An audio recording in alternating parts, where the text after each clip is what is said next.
My name is Carter Brennan. I'm 58 years old.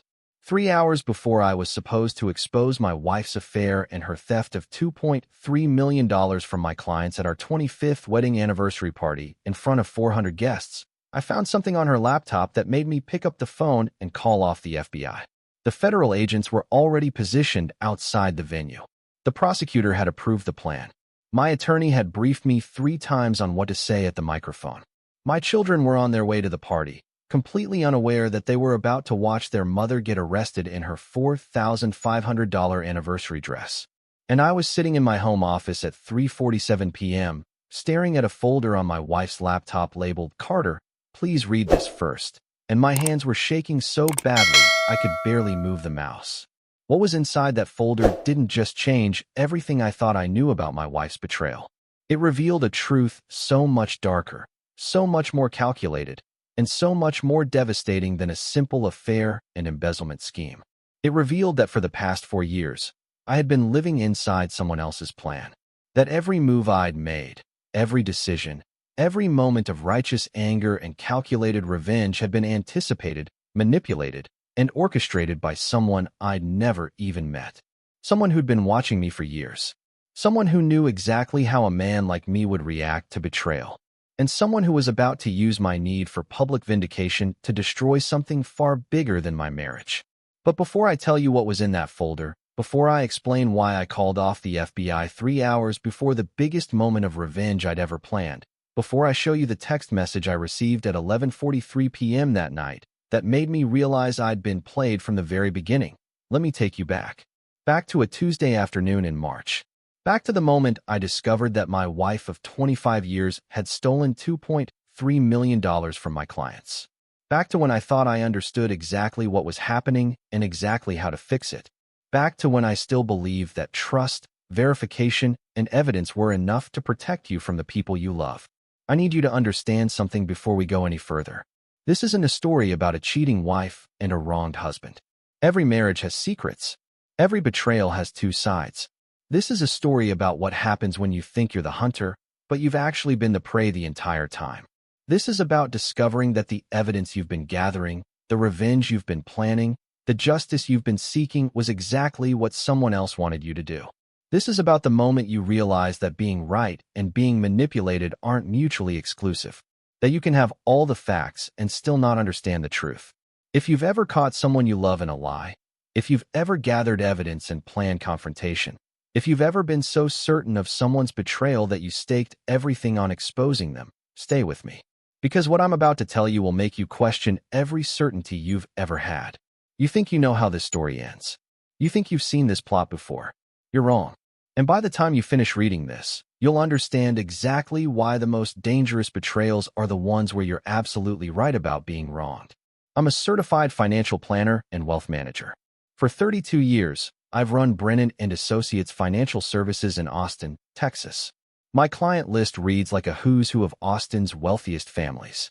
Tech executives from the Dell and IBM days. Real estate developers who built half of downtown. Oil money from West Texas that's been in the same families for 4 generations. My job is simple. Protect their wealth, grow it conservatively, and make sure that when they die, their children and grandchildren are taken care of. I manage approximately $840 million in assets. My reputation is built on one principle that I've preached to clients for 3 decades. Trust, but verify. Always verify. Document everything. Question everything. Assume nothing. The irony of what happened isn't lost on me. My wife's name is Rebecca. We met at the University of Texas in 1995. She was getting her MBA. I was finishing my certified financial planner certification. She was brilliant, driven, beautiful.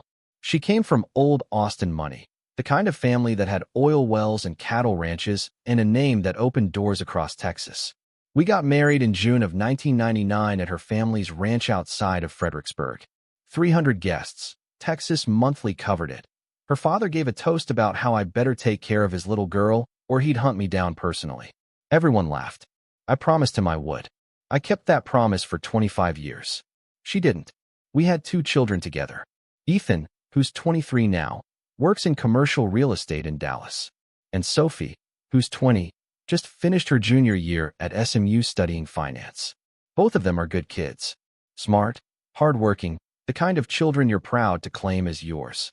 Rebecca worked as a real estate investor and developer.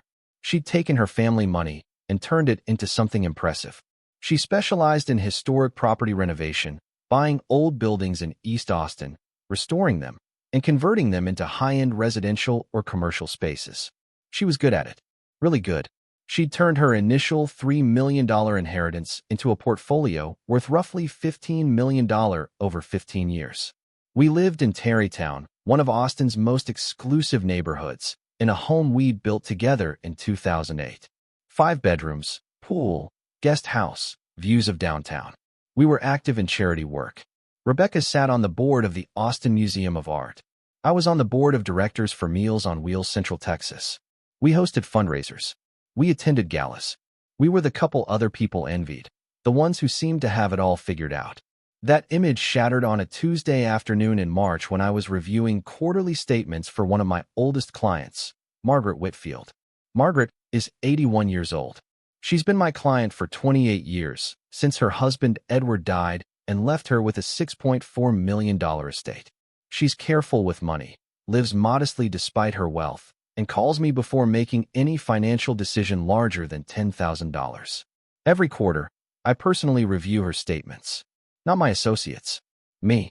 It's a promise I made to Edward before he died, and I've kept it for nearly 3 decades. That's when I saw it. A wire transfer for $425,000 to an account I didn't recognize. Transaction date, February 3rd, 7 weeks earlier. The receiving account was listed as Meridian Development Holdings, LLC. I stared at that line item for a full minute, my coffee getting cold on my desk, trying to make sense of what I was seeing. Margaret hadn't mentioned any investment in development projects. She was conservative, preferred bonds, and blue-chip dividend stocks. This made no sense. I called her immediately. Mrs. Whitfield, I'm reviewing your first quarter statement, and I see a large wire transfer in February. Did you authorize a payment to Meridian Development Holdings? There was a long pause. Then her voice, confused and thin. Carter, I haven't authorized any transfers. What are you talking about? My stomach dropped. I'm looking at a wire transfer for $425,000 to an account I don't have in any of our records. That's impossible. I would never authorize something like that without calling you first. Carter, has someone stolen from me? I told her I would investigate immediately and call her back within the hour. Then I hung up and sat very still at my desk, my mind racing through possibilities. Cybercrime, identity theft, unauthorized access to her account. None of it made sense. Margaret's accounts had 2-factor authentication. Every wire transfer required both her authorization and my secondary approval. The system was designed specifically to prevent this kind of theft. I pulled up the digital audit trail. Every action in our firm's account management system is logged with timestamps, IP addresses, user credentials, and secondary authorization codes. The wire transfer had been initiated at 1:47 p.m. on February 3rd from an IP address that flagged as one of our office computers. My office computer specifically, but I wasn't in the office on February 3rd. I checked my calendar. February 3rd was a Friday. I'd been at a client meeting in Houston, had flown out Thursday night, didn't return until Saturday morning. My assistant, Gloria, had been at a conference in Dallas. The office had been empty except for Rebecca. My wife had a key to my office. She'd had one for years. She sometimes met me for lunch, dropped off dry cleaning, used my office to make phone calls when she was between property showings in the area. I'd never thought twice about it. Why would I? She was my wife. We had joint accounts. We shared everything. I trusted her completely. I pulled up the security camera footage from February 3rd. Our building has cameras in the lobby, elevators, and hallways. I watched Rebecca enter the building at 1:23 p.m., carrying her large Celine tote bag, the one she used for carrying documents to property meetings. She took the elevator to the 14th floor. She entered my office suite. She didn't leave until 2:31 p.m. 68 minutes. I sat there watching the timestamp tick forward, watching my wife spend over an hour in my office on a day when I was in Houston, and she should have had no reason to be there. And I felt something cold settle in my chest. Not panic. Not yet. Just a very calm, very clear understanding that something was catastrophically wrong. I called Rebecca. She answered on the second ring. her voice bright and cheerful. "Hey honey, what's up? Quick question. Were you in my office on February 3rd? A pause.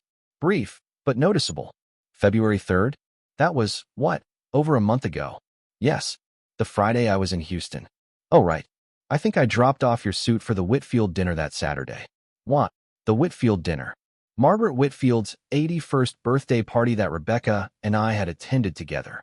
Rebecca had indeed picked up my suit from the cleaner that week. Did you use my computer while you were there? Your computer? No, honey. I just hung the suit in your closet and left. Why are you asking? She was lying. I had just watched 68 minutes of security footage. She hadn't just dropped off a suit and left. No reason. Just tracking down something for an audit.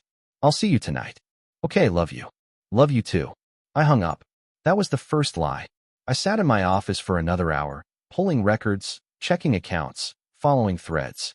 Meridian Development Holdings LLC was registered in Delaware, which wasn't unusual for investment vehicles, but the registered agent was a corporate services company that specialized in anonymous business structures. I couldn't see ownership information without a subpoena. But that name, Meridian, I'd heard Rebecca mention it before. I opened my email and searched for Meridian. 17 results. All emails from Rebecca to me over the past 18 months, forwarding investment opportunities, property deals, partnership proposals. She'd mentioned working with Meridian Development on several historic renovation projects in East Austin.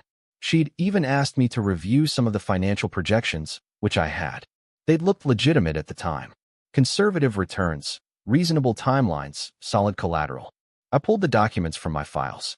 The partnership agreements were structured through Meridian Development Holdings LLC, the same entity that had just received $425,000 of Margaret Whitfield's money. I want you to understand something about my professional training. When you suspect fraud, you don't confront immediately. You gather evidence. You build a case. You document everything before you act. Because once someone knows you're investigating, they destroy evidence. They transfer money offshore. They run. They lawyer up. Evidence disappears. So I didn't say anything to Rebecca that night when I got home at 6:30. I kissed her hello like I always did. We made dinner together, talked about our days like we did every evening. She told me about a property showing she'd done that afternoon on South Congress, complained about a contractor who was 3 weeks behind schedule on a renovation project. She seemed completely normal, completely at ease. No indication whatsoever that she'd stolen nearly $500,000 from my client that afternoon. I watched her carefully. This woman who I'd shared my life with for 25 years, who'd been my partner through building my business, through raising our children, through my father's death and her mother's cancer diagnosis, who'd held my hand through every crisis and celebrated every victory. How long had she been lying to me? That question kept running through my mind on a loop. How long? After Rebecca went to bed at 10:30, I went into my home office and started digging. I pulled our joint bank statements going back 3 years. I was looking for patterns, unusual transfers, anything I didn't recognize. I found them almost immediately. Small amounts at first. $8,000 here, $12,000 there.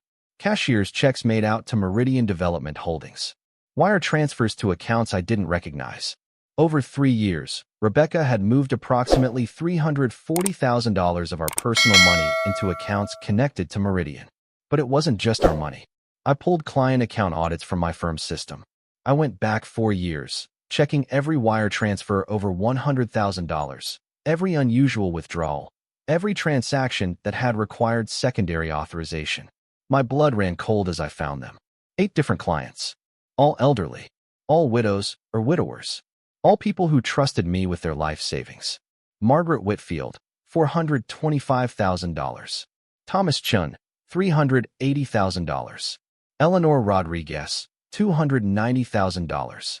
Harold Simmons, $520,000. Patricia Morrison, $310,000. The list went on. Amounts ranging from $290,000 to $520,000. All going to accounts connected to Meridian Development Holdings or similar LLC structures with Delaware registrations and anonymous ownership. Rebecca hadn't just stolen from us. She'd stolen from my clients. She'd used my access, my passwords, my authorization codes, my trust to embezzle $2.3 million over 4 years. I sat in my office until 4:30 in the morning, printing documents, organizing evidence, building a timeline. I felt physically ill. This was the woman I'd built a life with, the mother of my children, and she'd systematically used me as a tool to commit fraud against vulnerable elderly people who trusted me to protect them. Around 5:15 a.m., I heard Rebecca get up to use the bathroom. I quickly minimized my screens and pretended to be reviewing normal paperwork when she appeared in the doorway in her silk pajamas. "Carter, why are you still up?" "Couldn't sleep. Working through a client portfolio rebalancing." She came over and kissed the top of my head. Her lips on my hair felt alien. Wrong. Like a stranger touching me. "You work too hard, baby. Come to bed soon, okay?" "I will." She went back to bed. I sat there for another hour, staring at the evidence on my screen, and I made a decision. The next morning, I called my attorney. His name is James Whitlock. We've been friends since law school at UT, and he's been my attorney for everything from business contracts to estate planning for 30 years. I trust him completely. I told him everything. "Jesus Christ, Carter. How certain are you about this?" 100%. I have documentation for every transaction. Timestamps, IP addresses, security footage, authorization codes. It's irrefutable. You need to report this to your firm's compliance officer immediately. To the SEC. To the FBI. This is wire fraud, Carter. Multiple counts. She's looking at serious federal prison time. I know. But James, if I report this now, she'll know immediately. She'll move money offshore, destroy evidence, disappear. I need to understand the full scope first. I need to know who else is involved. Who else? You mean this Meridian Development entity? I need to know if Rebecca is working alone or if there's a partner. I need to know if this is purely financial or if there's more to it. I need the complete picture. James was quiet for a long moment. "Carter, you're talking about conducting your own investigation into federal crimes. That's extremely risky territory. I've spent 32 years investigating financial fraud for my clients. I know what I'm doing." "All right, but keep me informed every step." "And Carter, I'm sorry, man. I'm really sorry." Over the next 3 weeks, I became someone I didn't recognize. I hired a private investigator, someone James recommended. His name was Marcus Chun, former FBI Financial Crimes Division, 20 years of experience tracking money laundering and embezzlement schemes. I gave him everything I'd found and asked him to fill in the gaps. I also did something I'm not proud of. I installed monitoring software on Rebecca's phone and laptop. I know how that sounds. I know the ethical and legal gray area I was operating in. But I needed to know the truth. What I found was devastating. Rebecca was having an affair. The messages on her phone were extensive, intimate, planning a future together. But it wasn't what I expected. The affair wasn't with another man. It was with a woman named Victoria Ashford, 41 years old, originally from London, now living in Austin. Stunningly beautiful based on the photos Rebecca had saved. Sophisticated, elegant, exactly the kind of woman Rebecca would be drawn to. I read through thousands of messages going back 3 years. Victoria called Rebecca my darling and my love. They talked about properties they'd buy together, trips they'd take, how they'd build a life together once they had enough put away. In one message from 2 months ago, Victoria had written, "Just a few more transfers, darling. We're at 2.1 million now. Our target is 3 million.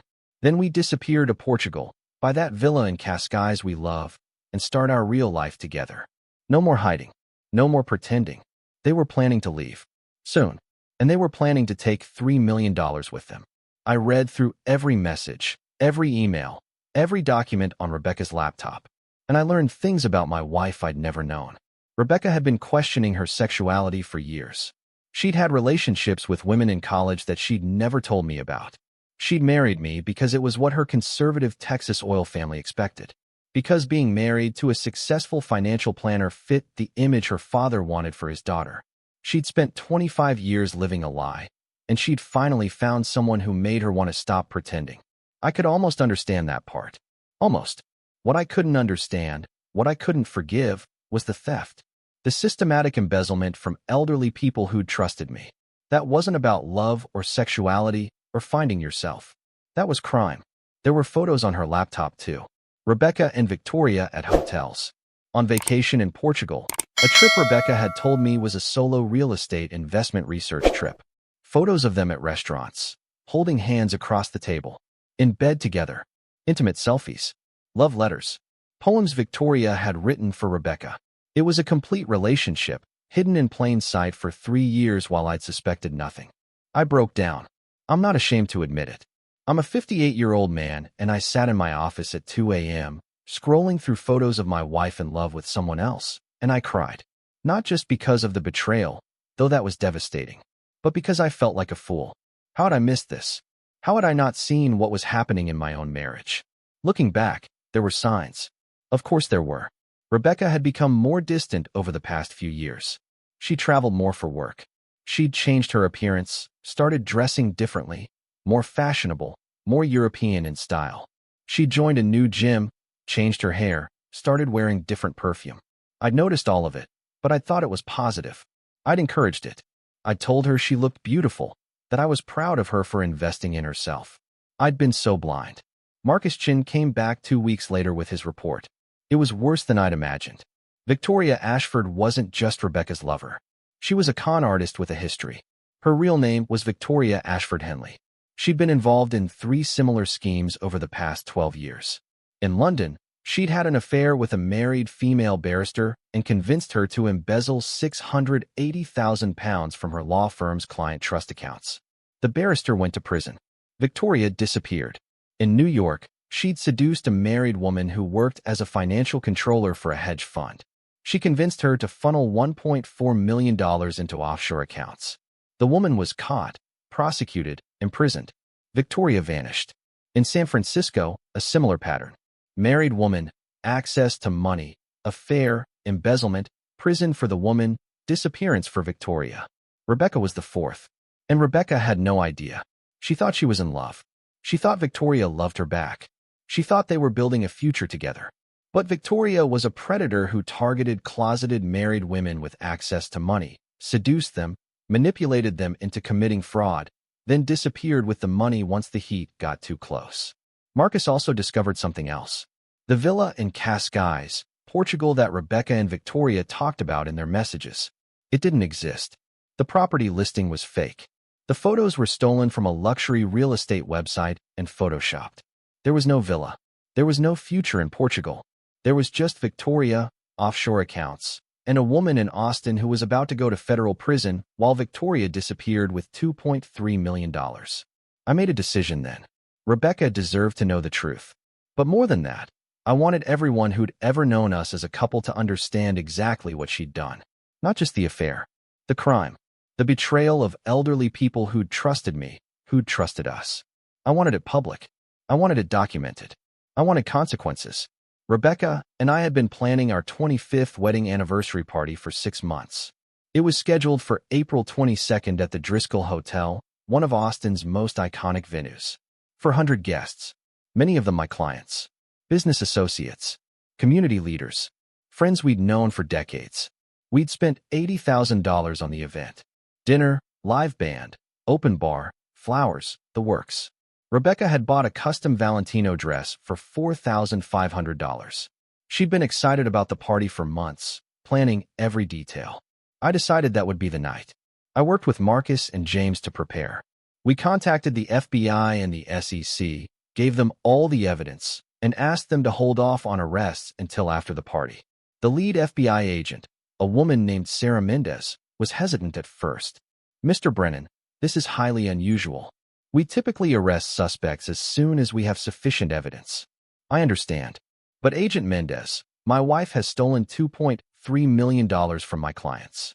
Elderly people who trusted me to protect their savings. She's destroyed my reputation, my business, my family. I need people to understand what she did. I need it to be public. One night. That's all I'm asking." She consulted with her supervisors.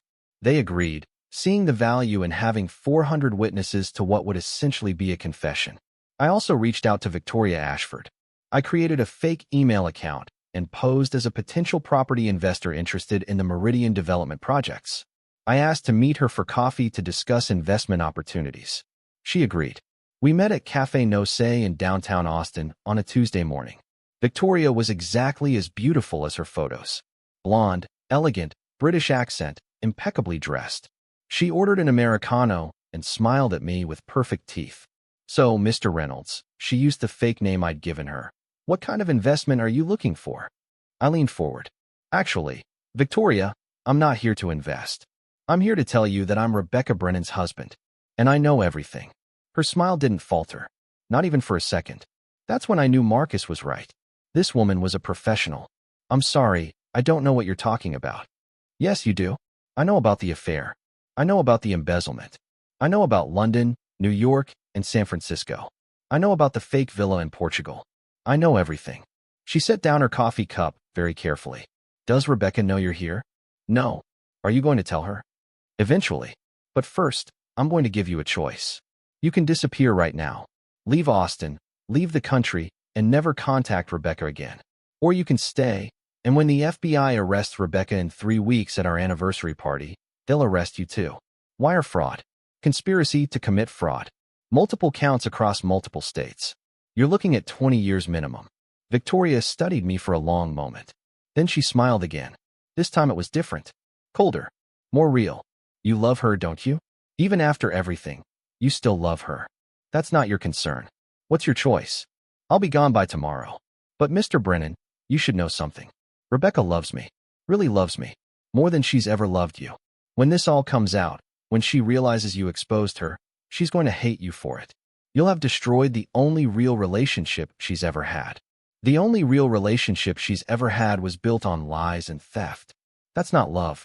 That's manipulation. Believe what you want. But you're making a mistake.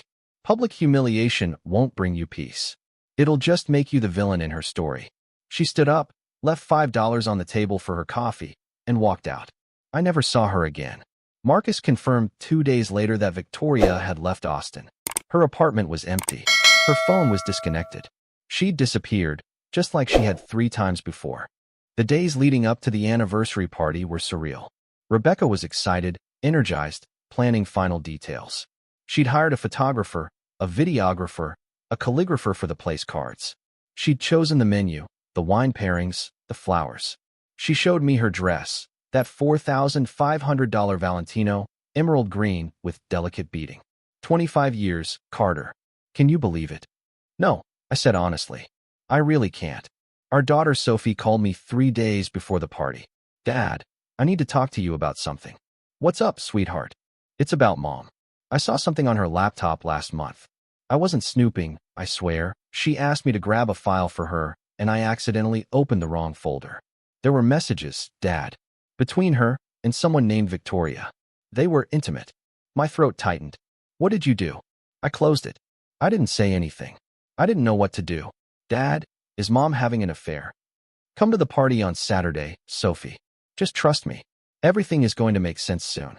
Dad, what's going on? You're scaring me. Saturday. I promise. The night of the anniversary party arrived. Rebecca looked stunning in her green dress. Her hair was perfect, her makeup flawless. She'd never looked more beautiful. We drove to the Driscoll together in silence.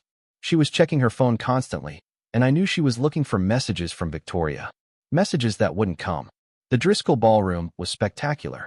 White flowers everywhere, candles, elegant table settings.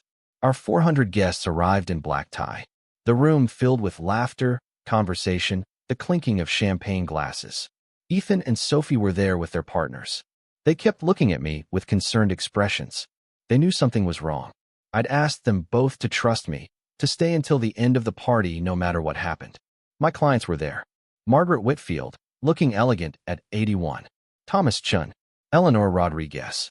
All the people Rebecca had stolen from, completely unaware. FBI agents were positioned throughout the hotel. Agent Mendez was in the hallway outside the ballroom, waiting for my signal. At 8 p.m., dinner was served. Speeches were made by friends, toasting our marriage, our love, our partnership. Rebecca's college roommate gave a speech about how we were relationship goals, how our love had stood the test of time. I smiled and nodded and felt sick. At 8:45 p.m., it was time for our anniversary toast.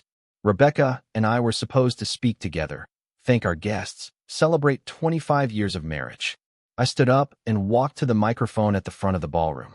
Rebecca stayed seated, smiling, expecting me to give some romantic speech before calling her up to join me. Good evening, everyone.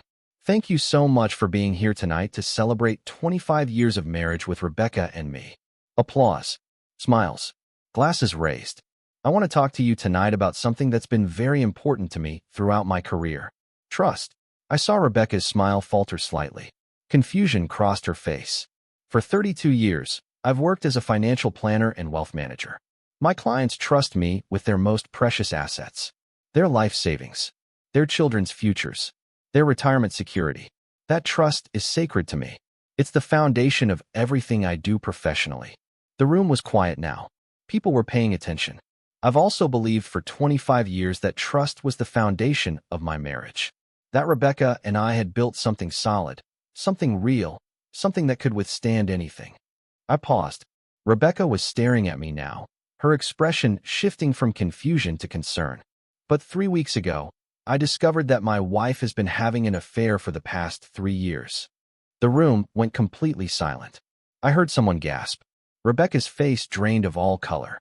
Not only has she been unfaithful, but she's also been embezzling money from my clients' accounts. Elderly clients who trusted me to protect their life savings. Over the past 4 years, my wife has stolen $2.3 million. Rebecca stood up. Her voice was shaky. Carter, what are you doing? Sit down, Rebecca. My voice was cold. She sat. I nodded to the AV technician. The screens throughout the ballroom lit up with evidence. Bank statements. Wire transfer records. Security footage of Rebecca in my office. Text messages between her and Victoria. The money was transferred to accounts controlled by a woman named Victoria Ashford, who my wife has been having an affair with. Victoria is a con artist who's done this before. 3 times, in fact. In London, New York, and San Francisco. She targets married women with access to money, seduces them, and convinces them to embezzle funds. Then she disappears with the money while the women go to prison. Rebecca's face was white. She was shaking. Rebecca thought she and Victoria were in love. She thought they were building a future together. She thought the villa in Portugal was real, that they'd start a new life together once they had enough money. I looked at my wife. Victoria left Austin 3 days ago. Rebecca, she's gone. The villa doesn't exist. The future you thought you were building is a lie. You were never her partner. You were her mark. Rebecca started crying, mascara running down her face. Carter, please. FBI agents are outside right now, waiting to arrest you. Wire fraud. Embezzlement. Money laundering. Multiple counts. You're looking at 15 to 20 years in federal prison. The room erupted. People were gasping, talking, pulling out phones. Our children were crying. Ethan looked horrified. Sophie had her face in her hands. Agent Mendez and 3 other FBI agents entered the ballroom. Rebecca Brennan, you're under arrest for wire fraud, embezzlement, and money laundering. They read her rights. They handcuffed her in her $4,500 dress. And I stood at that microphone, watching my wife of 25 years being led out of our anniversary party in handcuffs while 400 people watched in stunned silence. But here's what I didn't tell anyone that night. Here's what I haven't told anyone until now. 3 hours before the party, at 3:47 p.m., I was in my home office doing a final review of the evidence, making sure everything was ready for the FBI. Rebecca was at the hotel overseeing final setup. The house was empty. I decided to look through Rebecca's laptop one more time, just to make sure I hadn't missed anything. That's when I saw it. A folder I hadn't noticed before, buried deep in her documents folder. It was labeled, Carter, please read this first. My hand started shaking as I clicked on it. Inside was a video file, 23 minutes long, dated that morning. I clicked play. Rebecca's face filled the screen. She was sitting in our bedroom, still in her pajamas, no makeup. She looked exhausted, older than I'd ever seen her. Carter, if you're watching this, it means you found everything. It means you know about the money, about Victoria, about all of it. And it means you're planning to expose me tonight at the party. I know you, baby. I know exactly how your mind works. You've been gathering evidence for weeks. You've hired a private investigator. You've installed monitoring software on my phone and laptop. I froze. She knew. You think I didn't notice? Carter, I've been married to you for 25 years. I know when you're investigating something. I know your patterns, your tells, the way you get quiet and focused. I've known for 2 weeks that you found out. And I know you're planning something public, something that will humiliate me in front of everyone we know. That's what you do. You believe in public accountability. You believe that fraud should be exposed, that consequences should be witnessed. I understand. I really do. But before you do this, Before you destroy my life in front of 400 people, I need you to know the truth. The whole truth. Rebecca took a deep breath on the screen. I did steal that money. That part is true. But I didn't steal it for Victoria. I didn't steal it for us. I stole it for you. I stared at the screen, my mind reeling. Carter, 6 years ago, you were diagnosed with early-stage Parkinson's disease. Do you remember? Dr. Matthews told you it was manageable, that with medication and lifestyle changes, you could live a normal life for decades. You told me you were fine. You refused to talk about it. You threw yourself into work even harder than before. I remembered. The tremor in my left hand that wouldn't go away. The stiffness. The diagnosis I'd refused to accept, to acknowledge, to deal with. But I did research, Carter. I looked into every treatment option, every clinical trial, every experimental therapy. And I found something. A treatment center in Switzerland. They're doing revolutionary work with stem cell therapy for Parkinson's patients. The success rate is extraordinary. Patients who were declining rapidly are now stable, even improving. But it's expensive. $800,000 for the full treatment protocol. Not covered by insurance. Not available in the United States. Switzerland only. I felt like I couldn't breathe. I tried to talk to you about it. Do you remember? I brought it up 3 times. I showed you the research. I said we should look into it. And you shut me down every time. You said you didn't need experimental treatments. You said you were fine. You refused to even consider it. I did remember. I'd been in denial, refusing to accept that my body was betraying me, that I needed help. So I decided to do it anyway. I decided I'd raise the money myself, get you to Switzerland, save your life whether you wanted me to or not. I started with our money. I liquidated some investments, took out cashier's checks. But it wasn't enough. I needed more. That's when I met Victoria. But Carter, Victoria isn't who you think she is. Yes, she and I had an affair. Yes, I fell in love with her. But she's not a con artist. She's a medical fundraising consultant who works with families trying to access expensive treatments not covered by insurance. She helped me create a structure to raise money quickly without you finding out. The LLCs, the wire transfers, all of it was designed to get you the money for treatment. I couldn't process what I was hearing. I know what you found about Victoria's past. The women in London, New York, San Francisco. That's true. But you don't know the whole story. Those women weren't victims. They were clients. Wealthy women whose husbands or partners were dying, who needed money for experimental treatments, who couldn't access it legally. Victoria helped them, just like she helped me. Yes, some of them got caught. Yes, some went to prison. But their partners got treatment. Some of them lived. Rebecca was crying now on the screen. Every dollar I took from your clients' accounts, Carter, is sitting in a Swiss bank account in your name. Not mine. Yours. I didn't steal it. I borrowed it. And I've been paying it back. Look at the second folder. It's labeled Repayment Schedule. I've been replacing the money slowly over 4 years. Margaret Whitfield? Her $425,000 is already back in her account, with interest. You just haven't seen it yet because I structured the replacement to look like investment returns, not repayment. I clicked out of the video and opened the second folder. Spreadsheets. Transaction records. Proof of repayment. She was right. Every dollar had been replaced, with 6% annual interest. The clients had actually made money. I'm 3 months away from having it all back, Carter. 3 months. And then I was going to tell you everything. I was going to show you the Swiss bank account with $847,000 in it. I was going to get you on a plane to Zurich. I was going to save your life. She wiped her eyes. But you found out too soon. You saw the withdrawals before you saw the replacements. You found the affair before you found the reason. And now you're planning to destroy me in front of everyone we know. I understand. I broke the law. I lied to you. I had an affair. I deserve consequences. But Carter, before you do this, I need you to know 3 things. She held up one finger. First, I love you. I've always loved you. The affair with Victoria was real, but it was never about leaving you. It was about saving you.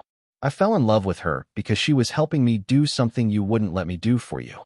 That's not an excuse. It's just the truth. Second finger. Second, your Parkinson's is progressing faster than you think. I've seen you try to hide the tremors. I've watched you struggle with buttons, with typing, with handwriting. You have maybe 2 years before it starts seriously impacting your quality of life. The Swiss treatment could give you 20 more good years. But only if you go soon. Third finger. Third, If you expose me tonight, I'll go to prison. Our children will be devastated. Your reputation will be destroyed anyway because everyone will know your wife used your access to commit fraud. Your clients will leave. Your business will collapse. You'll lose everything. And you'll still have Parkinson's, but you'll have lost the only person who was trying to save you from it. She leaned closer to the camera. So here's what I'm asking, Carter. Don't expose me tonight. Walk into that party. Celebrate 25 years with me. And tomorrow morning, let me show you the Swiss bank account. Let me explain the treatment. Let me take you to Zurich. Let me save your life. Then, if you still want to turn me in, I'll go to the FBI myself. I'll plead guilty to everything. I'll serve my time. But please, let me save you first. The video ended. I sat in my office, staring at the blank screen, my mind completely shattered. I had 1 hour and 13 minutes before I was supposed to leave for the party. I pulled up the repayment folder. I checked every transaction. She was telling the truth. Every client had been repaid with interest. The money in their accounts was actually higher than before Rebecca had stolen it. I called Marcus Chun. I need you to verify something for me. Immediately, I gave him Victoria Ashford's information and asked him to dig deeper into her background. He called back 30 minutes later. Carter, I owe you an apology. Victoria Ashford Henley does help families access expensive medical treatments. She's not a con artist. She's a gray market medical fundraising consultant. The women I told you about, they weren't victims. They were willing participants who got caught. Victoria never took money for herself. She took a 15% consulting fee and put the rest toward treatments. Some of the families she helped got caught and prosecuted, but most didn't. And in the cases that went to trial, the defense was always the same. They were trying to save dying loved ones. Juries are often sympathetic to that. I hung up. I had 45 minutes before I needed to leave for the party. I picked up my phone and called Agent Mendez. Agent Mendez, I need to call off the arrest. Mr. Brennan, we have teams in position. We have 400 witnesses ready. I need to call it off. I just learned information that changes everything. I can't explain right now. But please, trust me. Stand down. I'll come to your office Monday morning and explain everything. She was silent for a long moment. Mr. Brennan, if you're protecting your wife, I'm not protecting her. I'm protecting the truth. Please, stand down. All right, but you're coming to my office Monday, 9 a.m. sharp, with a full explanation. I'll be there. I hung up. I sat in my office for 20 more minutes, staring at that video file, at the repayment schedules, at the evidence I'd gathered over weeks. I'd been so certain, so absolutely convinced that I understood what was happening. I'd had all the facts, all the evidence, all the truth, but I'd been missing the most important piece. The why. Rebecca had committed fraud. That part was true, but she'd done it for me, to save me, from a disease I was too stubborn and scared to acknowledge. I drove to the Driscoll in a daze. Rebecca was in the bridal suite, doing final touch-ups to her makeup. I knocked on the door. She opened it, saw my face, and knew immediately. You found the video. Yes. We stared at each other. Are you still going to do it? The public exposure? No. She started crying. Carter, but we need to talk. Tomorrow. About everything. About Switzerland. About Victoria. About our marriage. About what happens next. Okay. And Rebecca, I need you to understand something. What you did was still wrong. Illegal. Even if it was for me. Even if you were trying to help, you committed crimes. You put my clients at risk. You lied to me for 4 years. I know. I don't know if I can forgive that. I don't know if we can come back from this. I know. But I'm not going to destroy you in front of 400 people. You deserve consequences, but you also deserve the chance to explain. So tomorrow, we talk. Tomorrow. The party went on as planned. We smiled. We danced. We celebrated 25 years of marriage. Our friends gave speeches about our love story. Our children toasted us. And Rebecca and I held hands and played our parts. Two people who'd built a life together, weathered storms together, loved each other through everything. At 11:43 p.m., as the party was winding down, I received a text from a number I didn't recognize. Mr. Brennan, this is Victoria. Rebecca told me you found her video. I'm glad you called off the FBI. She loves you very much. More than she ever loved me. The affair is over. I'm leaving the country tomorrow, and I won't contact her again. But I need you to know something. The Swiss treatment works. I've seen it save 12 people with Parkinson's. If you don't go, you're making the biggest mistake of your life. Get on that plane. Let her save you. You can decide what to do about the rest afterward. I showed the text to Rebecca. She read it, then looked at me with red eyes. She's right, you know. About the treatment. About everything. I know. Will you go? To Switzerland? I don't know. I need time to think. To process all of this. Okay. This is where my story gets complicated. Because here's what I haven't told you yet. Here's the part that makes this whole thing even more twisted. On Monday morning, I went to the FBI as promised. I showed Agent Mendez everything. The video, the repayment schedules, the medical records, Victoria's background, all of it. She listened carefully, reviewed the evidence, and then said something that made my blood run cold. Mr. Brennan, I need to show you something. She pulled up a file on her computer. We've been investigating Victoria Ashford Henley for 3 years. She's not a medical fundraising consultant. She's a sophisticated con artist who uses medical emergencies as cover for elaborate embezzlement schemes. Everything your wife told you about the repayments, the Swiss account, the treatments, it's all part of the con. Victoria plants the idea, provides fake evidence, gets the wife to steal money, then disappears with it before anyone realizes the treatment doesn't exist, the account is empty, and the repayments are just more theft structured to look legitimate. I felt like the floor was dropping out from under me. That's impossible. I verified the repayments. The money is back in my client's accounts. Is it? Or are you looking at account statements that show the money, but if you actually tried to withdraw it, would it be there? I pulled up Margaret Whitfield's account on my phone. I tried to process a test withdrawal of $1,000. The system flagged it as insufficient funds. The account showed a balance of $6.8 million. But the actual available balance was $6.375 million, exactly $425,000 short. The repayment Rebecca had shown me was a digital fabrication. Agent Mendez continued. Victoria is a master at this. She creates fake bank statements, fake transaction records, fake evidence that makes the victim think everything is fine, that the money is being repaid, that it's all for a good cause. Meanwhile, she's draining accounts, moving money offshore, and preparing to disappear. Your wife thinks she's helping you. She thinks Victoria loves her. She has no idea she's been manipulated by one of the best con artists we've ever tracked. Where's the money? I asked quietly. Gone. Moved through 15 different accounts across 8 countries in the past 72 hours. Victoria disappeared Sunday night. We've lost her trail somewhere in Southeast Asia. The Swiss bank account your wife thinks has $847,000 in it. It never existed. The whole thing was a fabrication. I drove home in complete shock. When I got there, Rebecca was in the kitchen making coffee. She saw my face. What happened? Agent Mendez showed me the truth about Victoria. The repayments aren't real, Rebecca. The Swiss account doesn't exist. It was all a con. She played you. She played both of us. Rebecca's face went white.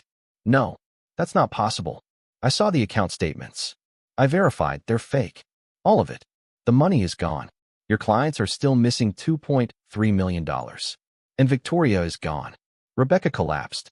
Just dropped to the floor, sobbing. No, no, no, no. I was saving you. I was helping you. She said she lied. About everything. The treatment. The account. The repayments. All of it. We sat on the kitchen floor together, Rebecca crying, me just numb, and I realized something. I'd been right the first time.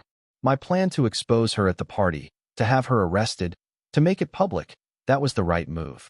I'd just been manipulated out of it by a video that played perfectly to my ego, to my need to be saved, to my hope that maybe there was an explanation that made this all okay. But there wasn't. Rebecca had stolen $2.3 million from my clients. She'd fallen in love with a con artist. She'd believed lies. And now elderly people who'd trusted me were going to lose their life savings because I'd called off the FBI 3 hours before they could arrest her and freeze the accounts before Victoria disappeared with everything. This is what I want you to understand. The hardest betrayals aren't the ones where someone hurts you. They're the ones where someone makes you complicit in your own destruction, where they convince you that down is up, that theft is love, that evidence is manipulation. Rebecca destroyed my business, my reputation, my client's financial security. But she did it while genuinely believing she was saving my life. And I, with all my experience investigating fraud, with all my professional training in verification and evidence, I let myself be convinced to ignore what I knew was true because I wanted to believe in an explanation that made my wife less of a villain. That's the lesson. That's what I need you to hear. You can have all the evidence in the world. You can know with absolute certainty that someone betrayed you. And if they give you a compelling enough story, if they play to your weaknesses perfectly enough, you'll still doubt yourself. You'll still give them the benefit of the doubt. You'll still make the wrong choice. I made the wrong choice. I called off the FBI. I let Victoria escape. I destroyed any chance my clients had of recovering their money. Rebecca was arrested 4 days later. Federal agents came to our house at 6 a.m. They handcuffed her in her bathrobe and let her out while our neighbors watched. She pleaded guilty to all counts: wire fraud, embezzlement, money laundering. The judge gave her 18 years in federal prison. Our children testified at her sentencing.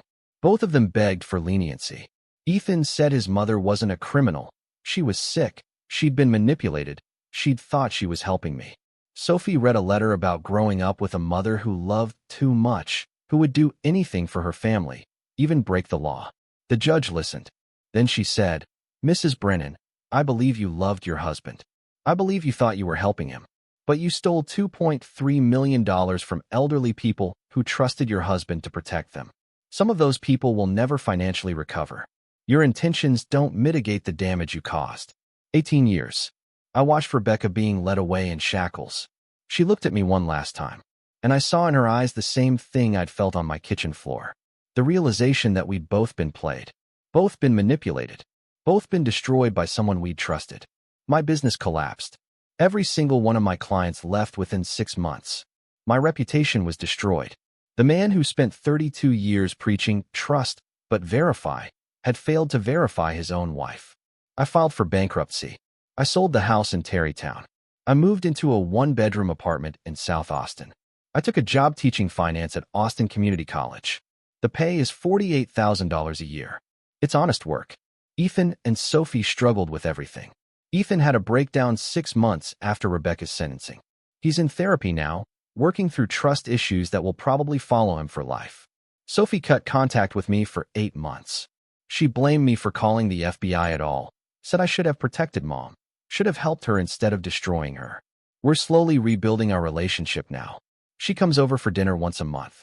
We don't talk about Rebecca much. My Parkinson's is progressing. The tremor in my left hand is constant now. I have trouble with fine motor control. I take medication that helps, but I know it's only a matter of time before it gets worse. There is no Swiss treatment. Or if there is, I'll never be able to afford it. I think about that sometimes. How Rebecca genuinely thought she was saving my life. How she destroyed everything, including herself, for a treatment that never existed. Victoria was never caught. Interpol has a warrant out for her arrest, but Agent Mendez says she's a ghost. She's probably already set up in a new city with a new identity, targeting her next victim. Rebecca writes to me from prison, once a month, like clockwork. Long letters about her life, about the other women she's met, about therapy, about regret. She asks about my health, about the kids, about whether I've forgiven her. I don't write back. I don't know if I ever will. What she did wasn't love. It was delusion. She convinced herself that committing crimes was noble if the intention was pure. She let herself be manipulated by a sociopath because she wanted to believe in a story that made her the hero instead of the criminal. And I let myself be manipulated too. I had the evidence. I had the plan. I knew the truth. But I watched one video and doubted everything. I called off the FBI because I wanted to believe in a version of events that made my wife less guilty, that made her betrayal more understandable, that gave me hope she'd done it for love. I was wrong. And that wrongness cost my clients $2.3 million they'll never recover. That wrongness cost me my career, my reputation, my marriage, and my relationship with my children. That wrongness happened because I forgot my own rule. Trust, but verify. Always verify. I verified the evidence of Rebecca's guilt. But when she gave me an alternative explanation, I didn't verify that. I just accepted it because I wanted it to be true. This is what I need you to understand. The most dangerous cons aren't the ones where someone lies to you. They're the ones where someone tells you a lie that's exactly what you want to hear. Rebecca told me she was trying to save my life. That she loved me. That the affair meant nothing. That the money was safe. That everything would be okay. And I believed her because I desperately wanted those things to be true. But wanting something to be true doesn't make it true. Evidence makes it true. Verification makes it true. And I failed to verify the one thing that mattered most. I'm 58 years old. I lost my wife, my career, my home, and my savings. I'm watching my body slowly betray me through Parkinson's. I'm teaching community college finance to students who'll never know that I used to manage $840 million. I'm alone, but I have one thing. The same thing I told Rebecca I had when she was arrested. My integrity. She couldn't steal that from me. Victoria couldn't manipulate it away. And even though I made the wrong call, even though I let myself be played, I ultimately did the right thing. I reported the crime. I cooperated with the FBI. I testified truthfully. I took responsibility for my part in failing to protect my clients. That's all I have left. And some days, it's enough. My name is Carter Brennan. I'm 58 years old. I spent 32 years teaching people to protect their assets from fraud. And I learned the hardest way possible that the most dangerous frauds are the ones committed by the people we love, using the weapons of our own hopes and fears against us. Trust, but verify. Always verify, even when it breaks your heart to do it. Especially when it breaks your heart, because the alternative is worse.